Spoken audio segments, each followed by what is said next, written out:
What's up, UConn? Welcome to this week's edition of UC Sports. I'm Chris Dugan alongside my man William Richardson. And while Mother Nature in New England has been teasing us with a dab of warm weather lately, although it was a little rainy today, the postseason is heating up and about to get fun. Well, fun is the word I would use. In one of the best times of the year, the conference tournaments in college basketball are underway as teams are looking for an automatic bid to the Big Dance in March. The same can be said for those on the ice as well, as teams are battling for their positions in the Frozen Four tournament. And the UConn Huskies as well. They return to action this weekend after a 2-week layoff. So stick around and don't hop on that flight to Cancun just yet, because we'll be back right after this with all the updates and news you need on UConn Sports right here on UC Sports. Welcome back into UC Sports. Joined alongside now Fatmir and Cam. We're going to start it off the show with some men's basketball action. And guys, unfortunately, didn't end the season on the note that the Huskies wanted to. A little bit, maybe a lot of bit of a trouncing at Louisville, a place that they don't normally have some success at the Yum Center. We won't talk about that too much, but let's start it off right away with the biggest question, Fatmir. What went wrong in Louisville? Is everything a fair answer? It might be. More specifically, 29 from the field shooting, 13 from three-point range, 22 turnovers, which led to 34 Louisville points. I mean, that's just inexcusable, and that really goes to the coaching, in my opinion. You can't allow that kind of undisciplined action to happen. Just a sad showing for them. Yeah, you said, and then, one of the things that you hinted on both, was the shooting, and then also, what amplifies that is in the turnovers. And the 22 turnovers on the game came 6 by Shabazz Napier himself. Probably not one of his best games on the year. Obviously, only 9 points. His 4th game of the season where he scored under double digits. Grabbed 9 rebounds. The guy somehow seems to grab rebounds for this team somehow. I don't understand how. That's a different problem we won't get to right now, but. Again, Fatmir alluded to it, Shabazz even himself. 2 for 13 field goals, combined 4 for 24 between the two guards, Napier and Boatwright. What do you think contributed to those shooting woes? Were they just off, or what was it? Louisville's defense? What was it? Well, part of it may have been it was a very intimidating environment being in Louisville on their senior night. So that's not much of an excuse, though, where the center on your basketball team has 1 rebound. And, I mean, your center's I'm at a loss for words for how bad this team is at rebounding when Shabazz Napier has 9 rebounds and leads the team as a point guard. And when this happens and the team shoots 29% from the field, Shabazz Napier has 23 shots and 3 of them go in. Like, you're not going to win basketball games like that. It was a bit deceiving. They actually out-rebounded Louisville, if you think of it. But you hit on it. Amita Brima getting 1 rebound. When your leading rebounder is your 6'1" point guard, that's just inexcusable. And we saw it with, Montreal Harrell eating them up down low, whether it was DeAndre Daniels down low, whether it was Brima, whether it was Phil. Nobody could stop this man. Yeah. And I think that's honestly... I don't know about you guys, but I think that's their weakness right now. They have nobody big down low. But, nonetheless, the rankings come out. They're still ranked 21. There, number 21. Are you guys surprised at that at all by that bad loss or what? Absolutely. I'm a little surprised. It was a 33-point loss, if I'm not mistaken. But you also have to consider that this field of teams is really – there's no one dominant team that's ruling everybody. So I assume that had something to attribute with it. But – still very surprised. 33-point loss. You should get knocked out of top 25 for that, man. Well, moving ahead, still in the top 25. There are a bunch of top 25 teams in this conference.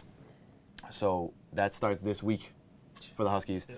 Thursday night matchup with the Memphis Tigers for the 3rd time in a row.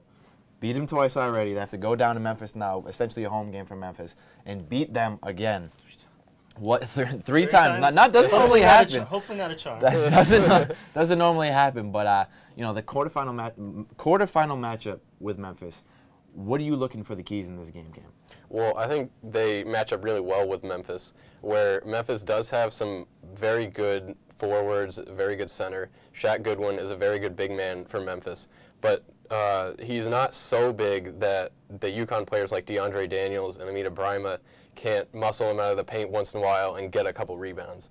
Also, the UConn guards have really good matchups with the Memphis guards, And in the past couple games, we've seen really good passing by the UConn guys, finding open guys like Niels Giffey. He's had very good games against Memphis this year.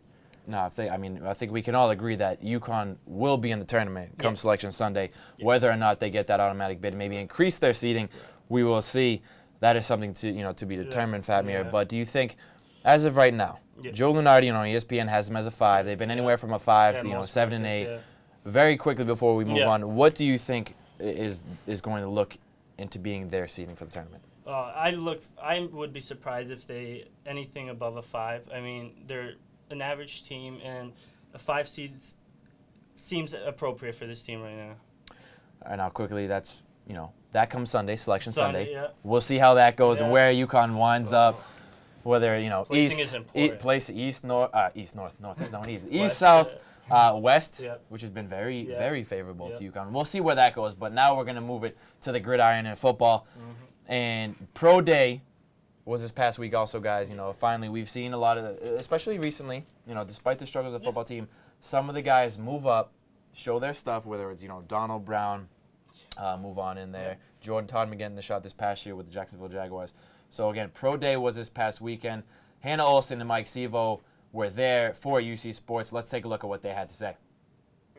I'm at Shakeman Facilities this early morning for UConn Pro Day. 12 UConn seniors are here to show the scouts that they're ready for the big time. Some notable seniors would be Yawen Smallwood and Shamar Steffen. So let's take a look. There are 32 representatives here for 29 different teams. It gives the opportunity for the 10 seniors that didn't have the chance to go to the Combine, but it also gives those teams another chance to watch Shamar Steffen and Yawen Smallwood.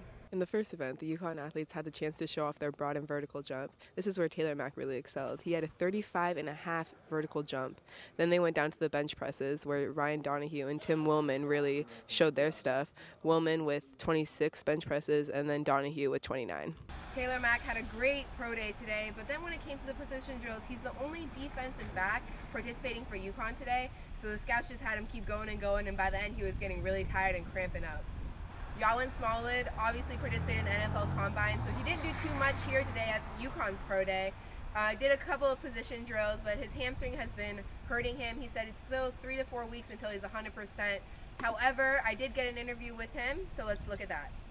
I got to show that I'm tough, and I felt like right now I'm showing these guys, I'm banged up. I banged up my hamstring about 2 weeks ago. A lot of guys will sit out, but I'm not that kind of guy. I came out here and, like I said, I came out here to compete and prove that I'm the best linebacker. And that's it for UConn Pro Day. Make sure you check into the NFL Draft in May. I'm Hannah Olsen for UCTV.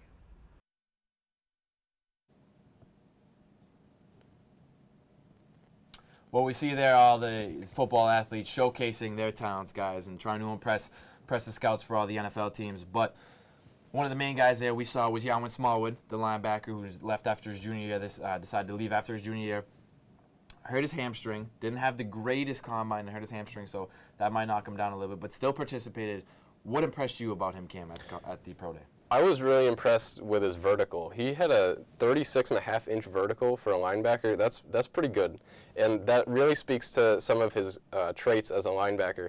He's really explosive and he's really lanky, and although he's not that muscular, he's really fluid in his movements on the field. Getting off blocks with his long arms, obviously, is one of his best traits. Although he does take a lot of false steps and bites a lot of the time on play action, and so you're really going to look for this guy to be a third-round type pick.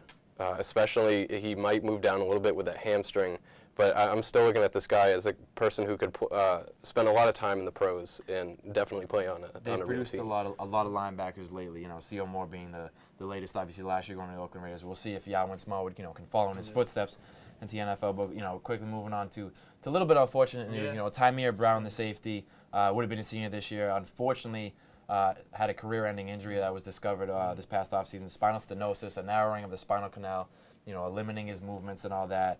So before anything, severe or anything like that happened, they decided, he decided to shut it down.